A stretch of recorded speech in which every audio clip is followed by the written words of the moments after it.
Mes chers élèves, bonjour une nouvelle fois. Bienvenue dans notre cours consacré à la une d'un journal en relation toujours avec la thématique de la troisième période du collège secondaire collégial, la première période de la deuxième année du siècle secondaire. Dans ce cours-là, et donc on va entamer la une, sa caractéristique et son lexique. Et donc, allons-nous commencer notre cours.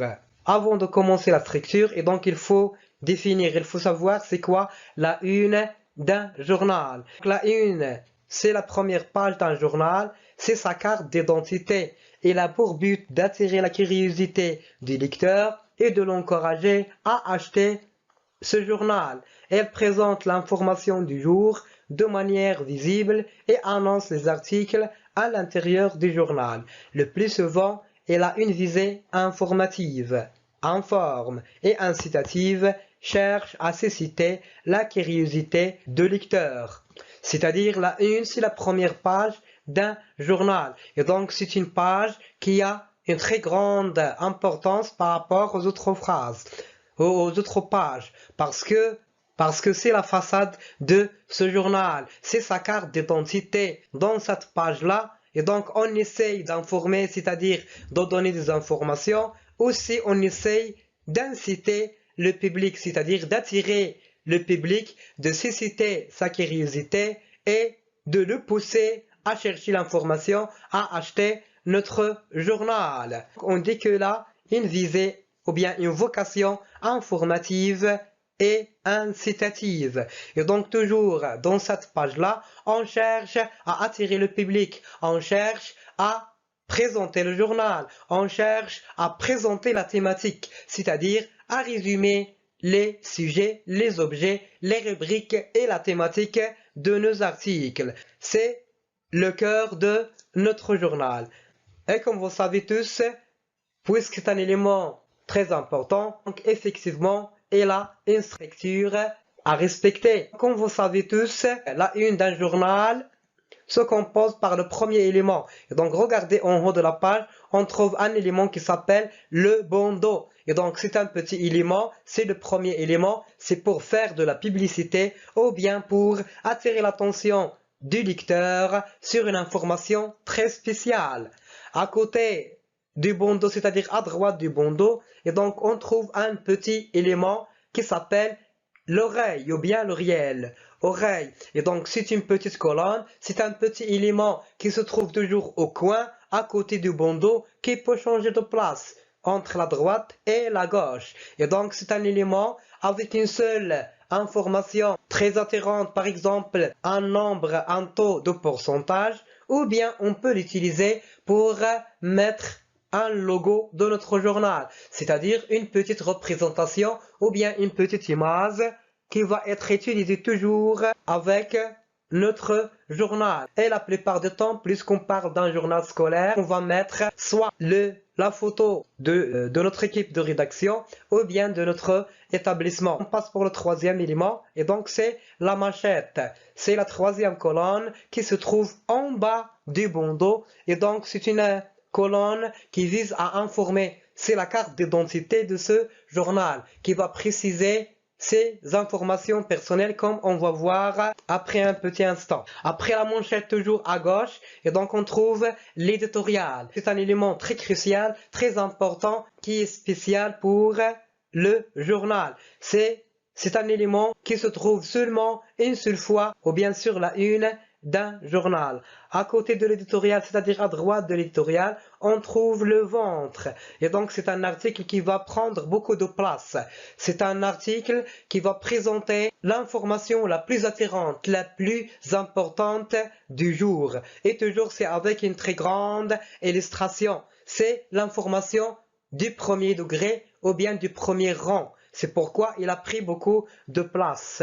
Au-dessous, en bas du ventre, et donc nous avons le choix d'utiliser des colonnes, c'est-à-dire d'autres articles, d'autres informations du deuxième degré qui ont moins d'importance que l'information du ventre. Et ce toujours, nous avons le choix selon le nombre de sujets que nous avons préparés pour notre journal. Donc le dernier élément de la une, et donc comme vous remarquez, c'est le rez-de-chaussée ou bien le sommaire. C'est une petite colonne pour présenter, pour annoncer, pour attirer le public sur la thématique, sur les sujets sur lesquels on va parler dans les pages qui vont arriver de notre journal. À côté du rez-de-chaussée, et donc vous observez, vous regardez un petit élément, une petite colonne qui est verticale, qui s'appelle le cheval.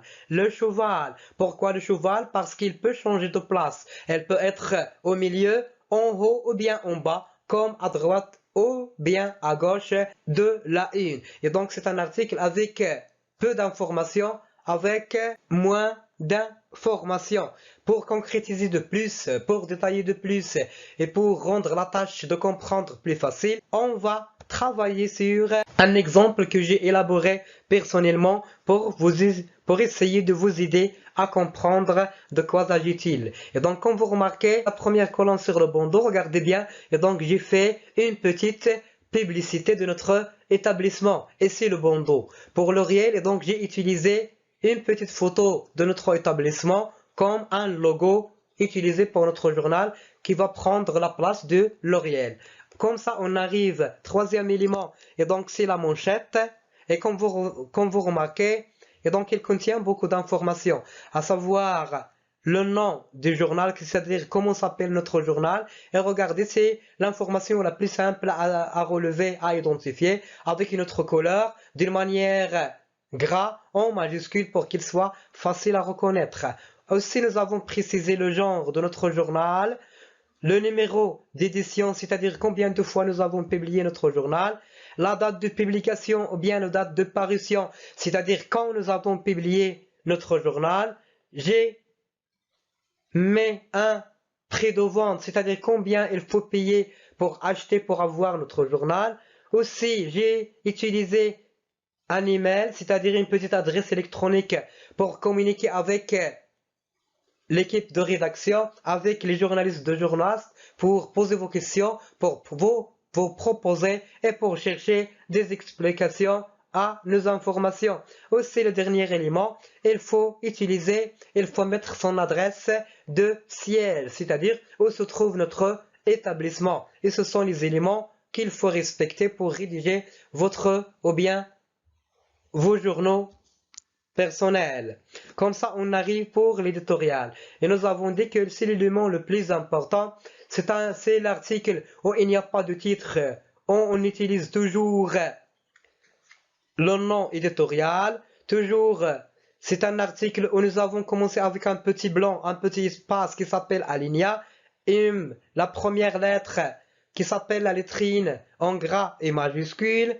Aussi, elle se termine avec une information qui précise le nom et le prénom du journaliste qui a élaboré cet éditorial, et on appelle cette information la signature.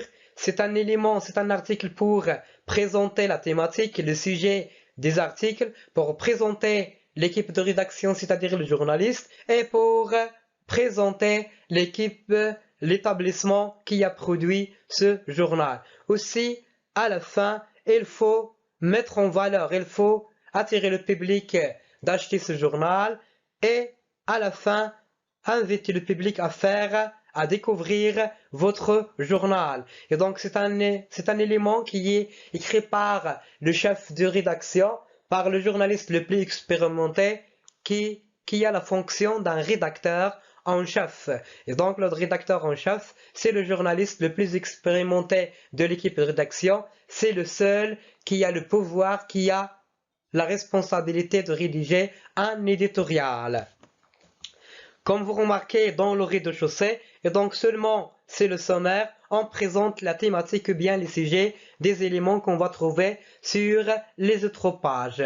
Dans le cheval, et donc toujours avec une illustration, avec la titraille, et on commence le titre sans terminer l'information. Et donc à la fin, on utilise suite à la page et on précise le nom de page, c'est-à-dire pour indiquer où trouver toute l'information. Aussi pour les autres éléments, les autres articles des colonnes, toujours indiquer où se trouve toute l'information, utiliser des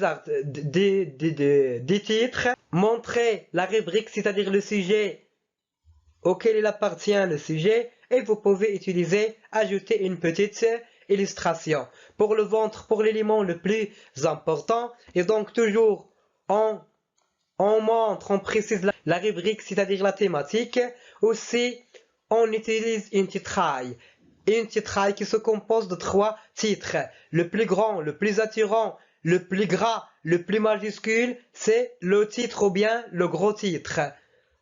En haut de ce titre, il y a un petit titre qui est un peu petit par rapport au premier, qui s'appelle le sur-titre. Le sur-titre. Et après le gros titre, il y a un troisième petit titre qui s'appelle le sous-titre. Le sous-titre. Toujours dans un article, il y a une illustration, c'est-à-dire une image qui complète le sens. Au-dessous de cette illustration, il y a une petite phrase qui s'appelle la légende. La légende. Et donc, dans cette phrase, on précise le nom du photographe qui a pris la photo, ou bien on présente les personnages présents sur cette illustration. Toujours, dans chaque article, il y a la source, c'est-à-dire on précise le nom et le prénom des journalistes. On peut l'utiliser au début ou bien à la fin de l'article, c'est la même chose. Comme vous remarquez, nous avons un article qui se compose de beaucoup de colonnes, c'est-à-dire de paragraphes. Et donc, en haut de chaque paragraphe, il y a un titre qui s'appelle intertitre. Intertitre. Intertitre. Et avant, au début de chaque article, il y a un petit résumé de 3 à 4 phrases qui s'appelle le chapeau. Il vise à résumer toute l'information, à attirer le public toujours. Et ce sont les éléments les plus utilisés, les plus utiles, les plus faciles que vous devez respecter pour élaborer votre journal projet. À savoir, nous avons beaucoup d'autres informations, mais qu'on ne va pas voir parce que ce sont un peu difficiles, et pour les spécialistes, à savoir la tribune, les sous-tribunes, ainsi de suite. J'espère que j'ai réussi à vous faciliter la charge à comprendre le lexique de la une. Je vous remercie d'assister à ce cours. À la prochaine.